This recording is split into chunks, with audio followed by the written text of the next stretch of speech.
मेरी बहन, तुम्हारा घर तो आबाद हो गया, लेकिन तुम्हारा बाप बर्बाद हो गया।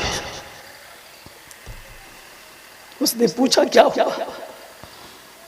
कहा तुम जिस घर में जा रही हो तुम्हारे शौहर ने डिमांड रख दी, उस डिमांड को पूरा करने के लिए जिस घर से तुम जा रही हो वो घर बिक चुका है, तुम्हारे बाप की दुकान। अच्छा, दिल चाहता है एक हदीस और सुनाऊं, और सुनिए नबी की रहमत देखिए, यहां पर बड़ा मजा आएगा आपको। अल्लाह के नबी मेराज पे गए, पहले बैतुल मुकद्दस गए, सारे नबियों को नमाज पढ़ाई, उसके बाद मेराज गए। आपको ये चाय आपकी है? मेरी है। बड़ा नेक काम किया, अल्लाह इसको एक और नेक बीवी अता फरमाए।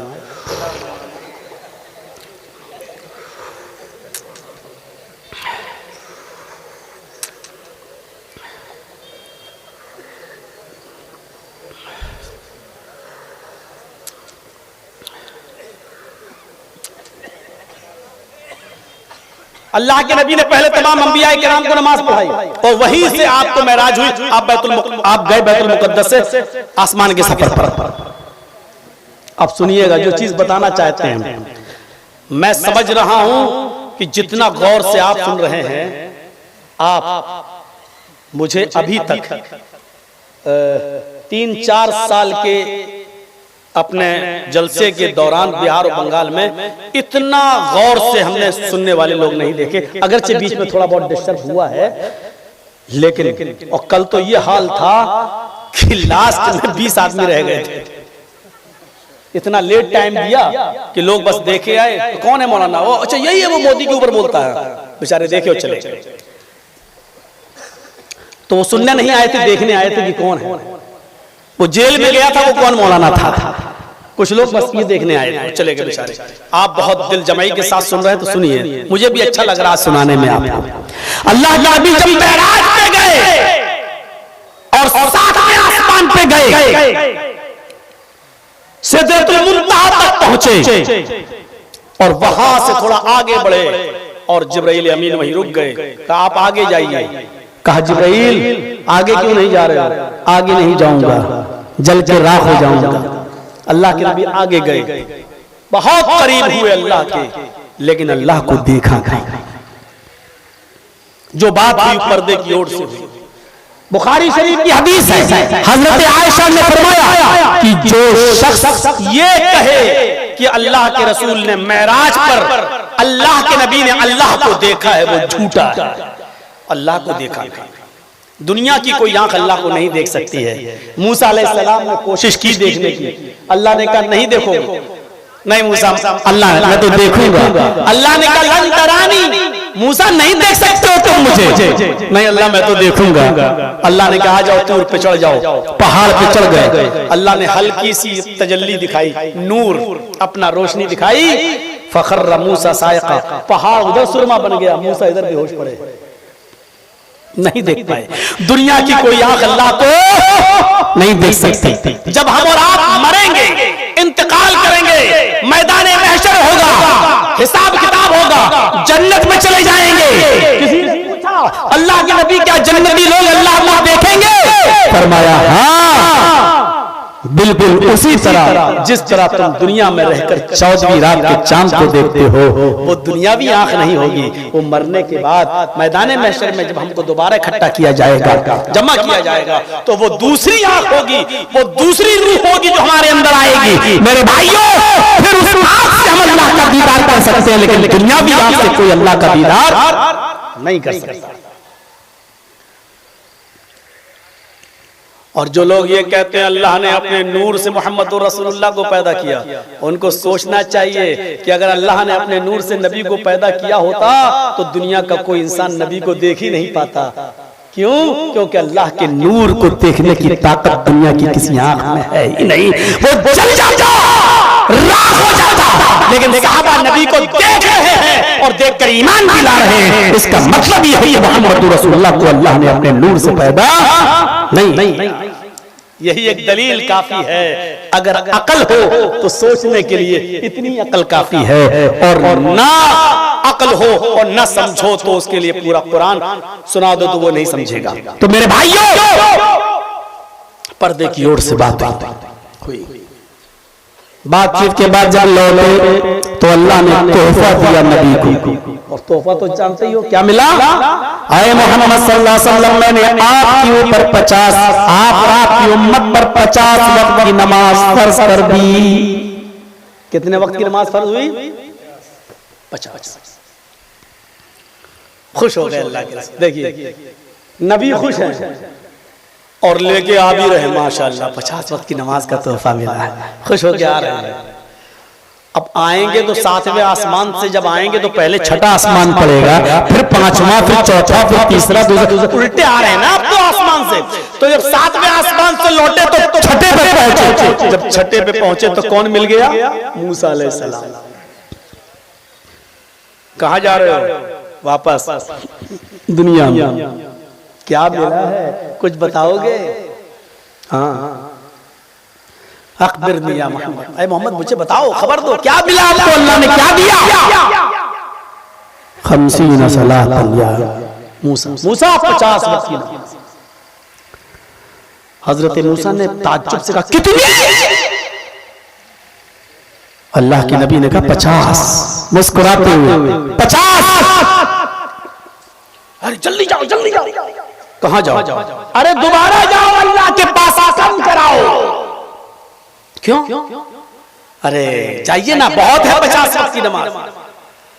अल्लाह के रसूल अब भी क्या कह रहे हैं? नहीं नहीं नहीं, ठीक है, मुझे जाने दो। अब मूसा अलैहिस्सलाम ने एक ऐसा जुमला बोल दिया कि नबी अकरम रुक गए। कहा मोहम्मद सल्लल्लाहु अलैहि वसल्लम, आप तो लेंगे, आपके लिए मुश्किल नहीं है, लेकिन आपके साथ साथ ये नमाज आपकी उम्मत पर भी फर्ज की गई है। इन्ना उम्मतक ला तुतीक, ये है हदीस के अल्फाज। इन्ना उम्मतक ला तुतीक, आपकी उम्मत नहीं पढ़ पाएगी। अच्छा, मैं तो अपनी उम्मत का ही नबी हूं, जब उम्मत नहीं पढ़ पाएगी तो कयामत के दिन ये उम्मत नमाज न पढ़ने के बाद जहन्नम में जाएगी, और जहन्नम में जाते हुए अपनी उम्मत को मैं नहीं देख सकता। उम्मत का नाम सुना, उम्मत के लिए रहमत बनकर आने वाला नबी कांप जाता है, थर्रा जाता है। ऐ मूसा, क्या मेरी उम्मत नहीं पढ़ पाएगी? फरमाया नहीं, ठीक है मैं जा रहा। फौरन दोबारा गए। अल्लाह ने कहा मोहम्मद कैसे आए हो? कहा अल्लाह 50 वक्त की नमाजें मुझे पढ़ने में कोई एतराज नहीं, लेकिन मेरी उम्मत नहीं पढ़ पाएगी। ओह, तो चाहते क्या हो? Do you want concession? जी, अल्लाह कम कर देते। अल्लाह ने कहा मोहम्मद मेरे पास आए हो, जाओ 10 वक्त की कम कर दी, 40 वक्त की जाओ। फिर छठे आसमान पे मूसा ने कहा कितनी कम हुई? का 10 कम हो गई। 10? ये भी ज्यादा है, 40 की है ना। दोबारा जाओ। नहीं मूसा, अल्लाह क्या कहेगा? अरे जाओ ना, बड़ा मेहरबान है, रहमान और रहीम है वो। इन्ना उम्मतक ला तुतीक, मैं जानता हूं मोहम्मद आपकी उम्मत 40 वक्त की भी नहीं पढ़ पाएगी। मूसा, अगर मेरी उम्मत नहीं पढ़ पाएगी तो बेकार है। फिर गए। अल्लाह ये भी ज्यादा है। अच्छा 10 और कम कर दूं, ठीक है ना? हाँ 30। मूसा ने कहा ये भी ज्यादा है। फिर गए। अल्लाह ये भी ज्यादा है, जाओ 10 और कम, 20। फिर आए। मूसा ने कहा ये भी ज्यादा है। कहा मूसा नहीं, अब नहीं जाऊंगा। जाओ, नहीं पढ़ पाएगी आपकी उम्मत। इन्ना उम्मतक ला तुतीक, बार-बार यही कह दिया। इन्ना उम्मतक, उम्मत का नाम सुनते फौरन चल देते। नहीं रुको, मैं जा रहा हूं। अल्लाह मेरी उम्मत 20 वक्त की भी नहीं पढ़ पाएगी। 10 अब तो ठीक है, 40 कम हो गई। अब क्या? 50 में 40 कम हो जाए तो बहुत बड़ी बात है। अब तो 10 की रह आए। मूसा अलैहिस्सलाम ने कहा क्या हुआ? कहा नहीं बताऊंगा। चलो जाने दो। अरे बताओ ना क्या हुआ? कहा मूसा 10 और कम कर दी, अल्लाह ने 10 वक्त की रह गई। कहा कितनी कम की? कहा 10। मूसा ने कहा बस। कहा बस का मतलब? का अल्लाह ने 10 ही कम की और 10 बाकी रखी? कहां? नहीं पढ़ पाए। नहीं अब पढ़ लेंगे। 40 कब हो गई? 10। अब तो मैं अपनी उम्मत को इंशाअल्लाह मेहनत और कोशिश करके 10 हम मैनेज कर लेंगे, मेरी उम्मत पढ़ लेगी। आने लगे, मूसा ने कहा मोहम्मद जा रहे हो तो जाओ, लेकिन याद रखना मेरा तजर्बा है, मैं भी नबी बनकर दुनिया में गया था, मेरी उम्मत पर तो सिर्फ 2 वक्त की नमाज फर्ज थी, मेरी उम्मत 2 वक्त की नमाज भी नहीं पढ़ पाई, आपकी उम्मत 10 वक्त की कैसे पढ़ लेगी? फिर पीछे मुड़ के देखा, अरे मूसा आपकी उम्मत 2 वक्त की भी नहीं पढ़ पाई। नहीं मैं फिर जा रहा हूं अल्लाह के पास, रहमत वाला। अपनी बेटियों की शादी और अपनी बहनों की शादियों में खुद मुसीबतें तुमने मोल ली हैं, लंबी चौड़ी बारातें, लंबे चौड़े जहेज पैदा कर करके। वो तो बड़ा मेहरबान नबी, रसूल रहमत बनाकर भेजा था अल्लाह, जिसने अपनी उम्मत की आसानी के लिए इबादतों में तखफीफ कर दी। तुमने शादी और निकाह जैसे सुन्नत को भी महंगा बना दिया। जब तक 250-300 चोरों को न ले जाओ, डकैतों को न ले जाओ, मैं बोलूं बुरा लगे तो मत बुलाओ, रब्बे काबा की कसम कोई फर्क नहीं पड़ता। 25 साल का अरसा बहुत गुजार लिया मैंने आपके बीच में, अब नहीं भी बुलाओगे तो फर्क नहीं पड़ता।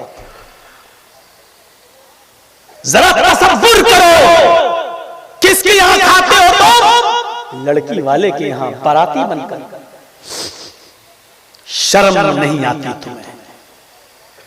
कैसे वो लुकमा तुम्हारे हलक के अंदर चला जाता है, लड़की वालों के यहां खाकर और हजम हो जाता है, और उस लुकमे को लैट्रिन के रास्ते से पैखाना बनाकर कैसे आसानी से निकाल लेते हो। अकल से सोचो, क्या लड़की वाले के यहाँ खाना सही है? शरीयत में तो हुक्म नहीं है, कुरान हदीस में लड़की के बाप को लड़की के निकाह के बाद बारातियों को खिलाने का कोई हुक्म नहीं है। ये तो मैं गारंटी के साथ कह सकता हूं कि लड़की के बाप को शरीयत ने न खिलाने का हुक्म दिया है, न बारातियों को बुलाने का हुक्म दिया है। लेकिन अकल से भी सोचो, क्या लड़की वाले के यहाँ खाना सही है?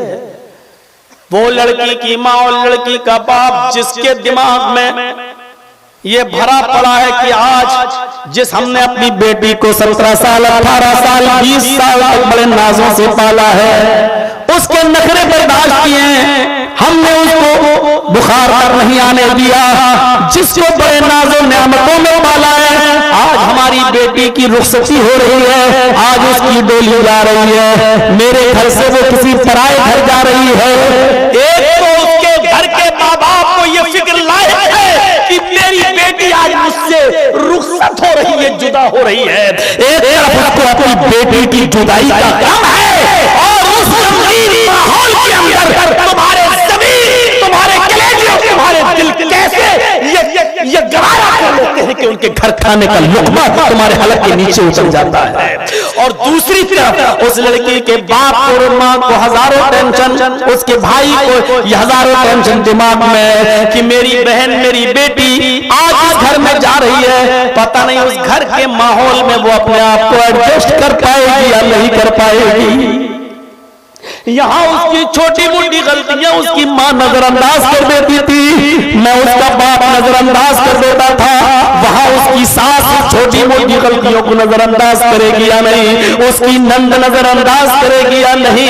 एक तरफ माँ बाप के दिमाग में ये फतूर उठ रहे हैं, ये ख्यालात उठ रहे हैं कि मेरी बेटी उस जगह जाकर अपने आप को एडजस्ट कर पाएगी या नहीं कर पाएगी, लड़का हमारी उस बेटी के साथ अपनी जिंदगी निभा पाएगा या नहीं निभा पाएगा, मेरी बेटी उस लड़के की मिजाज के मुताबिक अपने आप को ढाल पाएगी या नहीं ढाल पाएगी। हजारों खतरों के तूफान सैलाब उसके दिमाग में उठ रहा है, एक तरफ उसको ये टेंशन है, और ऐसे मौके पर 300-400 बारातियों को अच्छा खिलाने का भी टेंशन है। अगर आज के खाने पीने में कमी हो गई तो मेरी बेटी को जिंदगी भर ताने मारे जाएंगे।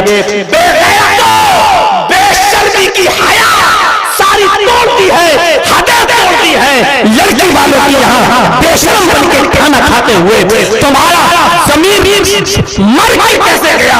ये जमीन फट क्यों नहीं गई हो? तुम जमीन में धंस क्यों नहीं गए? कैसे गवारा कर लिया लड़की वाले के घर खाना खाना? इन तमाम परेशानियों और टेंशनों में तुम्हारे जमीर कैसे गवारा कर लेते हैं लड़की के घर खाना खाने के लिए? मौलाना हम ही को मत कहो, बड़े बड़े मौलवियों को देखा लड़की वालों के घर खाते हुए। इस्लाम वो नहीं है जो मौलवी कर रहे हैं, इस्लाम वो है जो मौलवी कुरान और हदीस की शक्ल में बोल रहे हैं, जिसमें आसानियां हैं। आपने उसको इतना मुश्किल बना दिया है।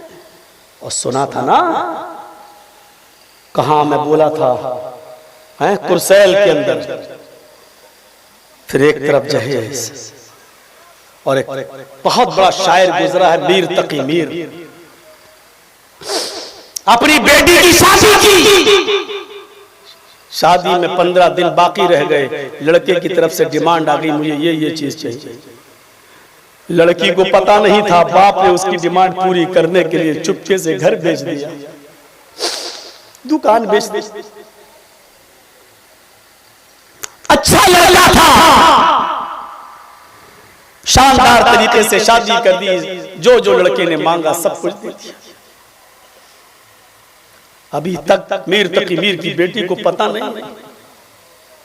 और जब मेहंदी लग गई, दुल्हन बन गई, सुर्ख जोड़ा पहना दिया गया, सब कुछ हो गया, रुखसती होने लगी, अपने बाप के गले से चिपक के रोई, अपनी माँ के गले से चिपक के रोई। और फिर वो ससुराल वाले जो आए थे लेने के लिए, उनके साथ उनकी गाड़ी में बैठ गए। बैठते वक्त उसकी सहेली ने उसके कान में इतना कह दिया, मेरी बहन तुम्हारा घर तो आबाद हो गया, लेकिन तुम्हारा बाप बर्बाद हो गया। उसने पूछा क्या हुआ? कहा तुम जिस घर में जा रही हो, तुम्हारे शौहर ने डिमांड रख दी, उस डिमांड को पूरा करने के लिए जिस घर से तुम जा रही हो वो घर बिक चुका है, तुम्हारे बाप की दुकान बिक चुकी है। सदमा बर्दाश्त नहीं कर पाई, किसी तरह घर पहुंची। खुलवत जब शौहर आया तो उसने दरवाजा बंद कर दिया। कहा नहीं, मेरे जिस्म को हाथ नहीं लगाओगे। कहा क्यों? कहा तुमको तो मेरे माल से मोहब्बत थी, वो मेरे बाप ने दे दिया है, जो तुम्हारी माँ के पास नीचे रखा हुआ, जाओ सो जाओ उस माल के पास। देखो आज की रात बहस की रात नहीं है, पूरी जिंदगी पड़ी है, कभी हम इस पर बहस कर लेंगे। नहीं, मेरे बाप को बर्बाद करके तुम हमारे साथ चैन और सुकून के 2 पल गुजारना चाहते हो? जुनून था, खूबसूरत बीवी थी, अच्छे कपड़ों में थी, जज्बात मचल रहे थे। उसने थोड़ा सा जबरदस्ती करके हाथ बढ़ाना चाहा, हाथ झटक दिया, जल्दबाजी में बिस्तर से उतरी, फिसल गई, नीचे गिरी, और नीचे गिरी, रूह कब से उतरी से परवाज हो गई, उसको हार्ट अटैक हुआ, मर गई। खबर जंगल में आग की तरह फैल गई। अभी तो रुखसत होके आई और मर गई। और फजर तक ये खबर मीर तकी मीर के घर भी पहुंच चुकी थी। मीर तकी मीर मस्जिद के अंदर नमाज के अंदर थे। नमाज के बाद उनको बताया गया कि तुम्हारी बेटी का इंतकाल हो गया। वो समझ गए, बाप था, बेटी की मिजाज को जानता था, समझ गया, अपनी बीवी को लेके चलता है, चले ससुराल। बेटी वहां गया तो पता चला कि गुस्ल दिया जा रहा है, बाहर बैठो, बैठ। थोड़ी देर के बाद आवाज आई, कफन पहना दिया गया है, मीर तकी मीर अंदर जाओ और अपनी बेटी को देख सकते हो। मीर तकी मीर जैसे अंदर गए, अपनी बेटी के दोनों नाक के नथुनों में कॉटन देखा, सफेद कफन में ढकी हुई लाश। कहा मैं अपनी बेटी को देखने आया हूं, ये मुझे क्या दिखा रहा है? कहा यही आपकी बेटी है। मैंने तो सुर्ख जोड़े में अपनी बेटी को रुखसत किया था। कहा मीर तकी मीर संभालो अपने आप, यही तुम्हारी बेटी है। सर खोला, अपनी बेटी को देखा, आंखों में आंसू, रोए और उस कफन को देखा। उस कफन को पकड़ने के बाद कहा, बेटी तेरा बाप बहुत बड़ा शायर है, लेकिन आज से शायरी बंद। आज मैं जिंदगी का आखिरी शेर पढ़ रहा हूं मेरी बेटी, आज के बाद मुझसे शायरी नहीं हो। बेटियों के बाप तुम भी हो, बेटों के बाप तुम भी हो। शर्म नहीं आती, इंटरनेशनल भिखारी बनकर भीख मांगता है मोटरसाइकिल की, बुलेट की, यामा की, पल्सर की। इससे बेहतर था कि तू कटोरा लेकर पूरे गांव में भीख मांगता कि मेरा बेटा दुकान नहीं है, दे दो, ताकि लड़की से शादी कर रहा है उसकी दुकान का इंतजाम हो जाए, लड़की को खिला सके। अल्लाह के नाम पे मांगता तो ज्यादा बेहतर होता, बेटे के नाम पे मांगता। शर्म नहीं आई मुझे। उसने अपनी बेटी की लाश को देखा, कफन पकड़ा और लोगों से कहने लगा कि लोगों मेरा दामाद कहाँ है? उसने कहा, जी अब्बू क्या बात? वो लिस्ट दिखाओ जो तुमने मुझे दी थी। कहा कि वो तो आप ही के पास है। हाँ हाँ वो मेरे पास है। मेरे दामाद, इस लिस्ट में जो कुछ था मैंने सब कुछ तो दे दिया, बस ये कफन नहीं थी जो तूने दिया। फिर उस कफन को पकड़ के कहता है, अब आया है ख्याल आराम जाइसना मुरादी में। अपनी बेटी की कफन को पकड़ के कहता है, अब आया है ख्याल आराम जाइसना मुरादी में। अब आया है ख्याल आराम जाइसना मुरादी में। कफन देना तुझे भूले तो मैं असबाब शादी में। कफन देना तुझे मैं भूला था असबाब शादी में। अरे मेरी बेटी, बस यही एक कफन की कमी थी जो तेरा बाप तुझे नहीं दे सका, जो आज तुझे ससुराल से मिला। आए मेरे दामाद, ये कफन भी तू लिख दिया होता मैं ये भी दे देता। इस कफन को देकर तू एहसान जता रहा है कि मैं बहुत बड़ा काम किया। आज मेरी बेटी तेरे दिए हुए कफन में कब्रिस्तान नहीं जाएगी, मेरी बेटी तेरे कब्रिस्तान में दफन नहीं होगी।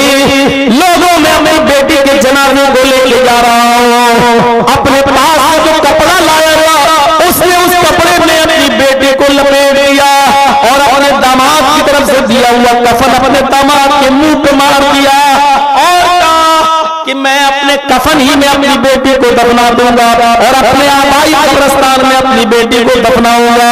मेरी बेटी शादी की पहली रात में शौहर का चेहरा जो न देखना चाहती हो, बड़ी बड़ी नसीबी होगी अगर उसकी तरफ से दिए हुए कब्रिस्तान में मैं अपने बेटी को दफन कर दूं। मेरी बेटी तुझसे नाराजगी की हालत में मरी है, इसलिए न तेरा कफन दिया जाएगा न तेरे कब्रिस्तान में दफन किया जाएगा। वो अपनी बेटी को ले लिया और अपना दिए हुए कफन में अपनी बेटी को अपना कब्रिस्तान में दफन कराया।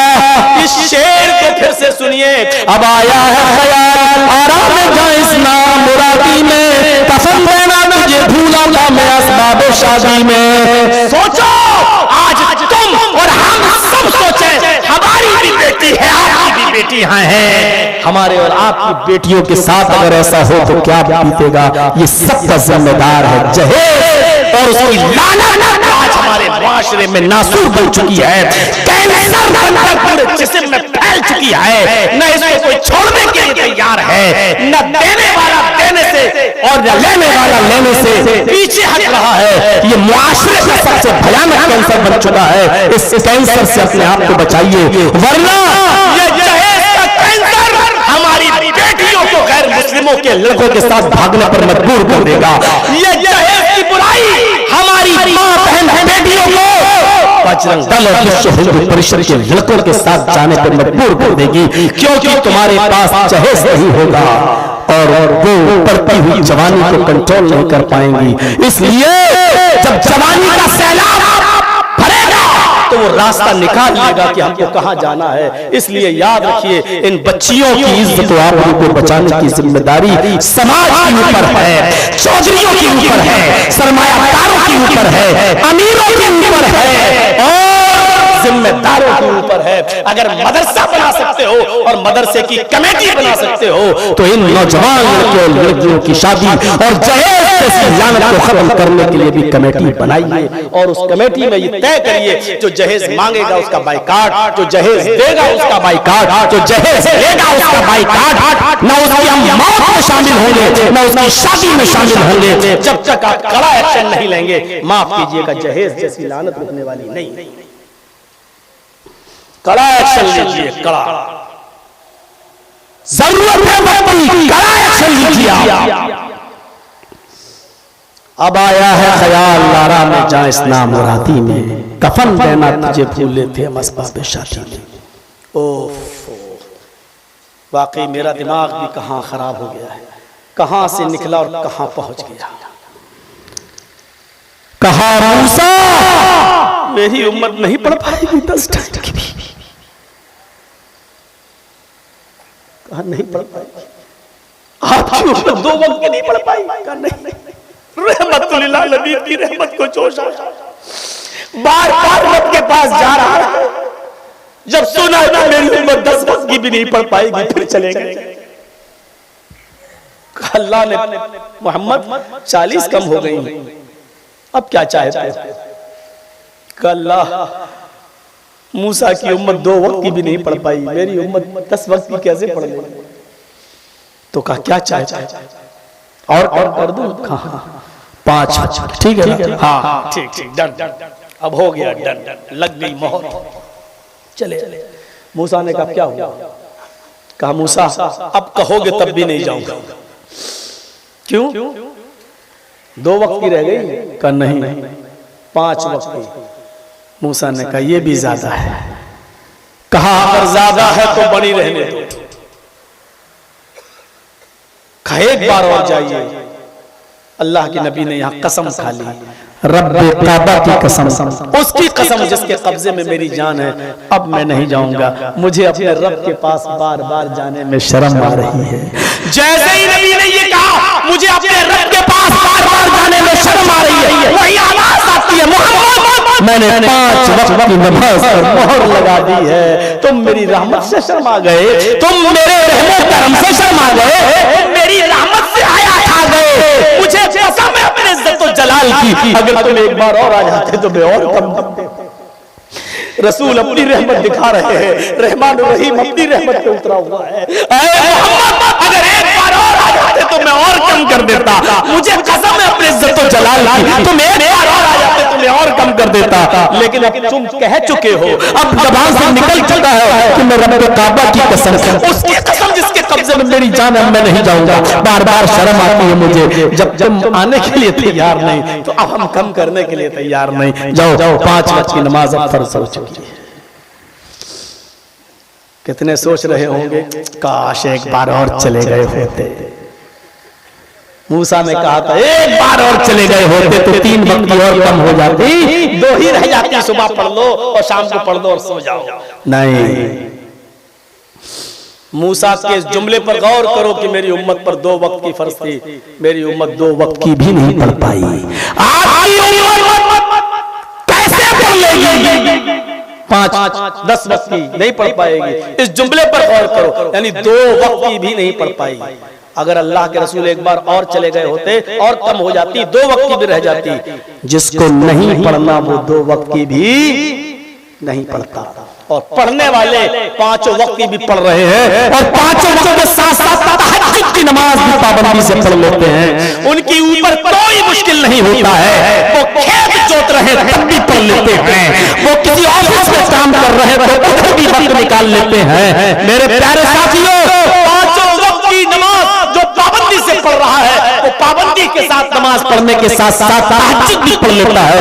और न पढ़ने वाले 2 वक्त को छोड़ो, जिनको नहीं पढ़ना उनको जुमा भी नसीब नहीं होता है, उनको ईद और बकरीद भी नसीब नहीं होती है। मेरे प्यारे साथियों, जिनको नहीं पढ़ना उनको नहीं पढ़ना, और जिनको पढ़ना वो पांचों टाइम की पढ़ रहे हैं। ये अपने ऊपर डिपेंड करता है, ये अपने ऊपर फिट होता है कि हम कैसे।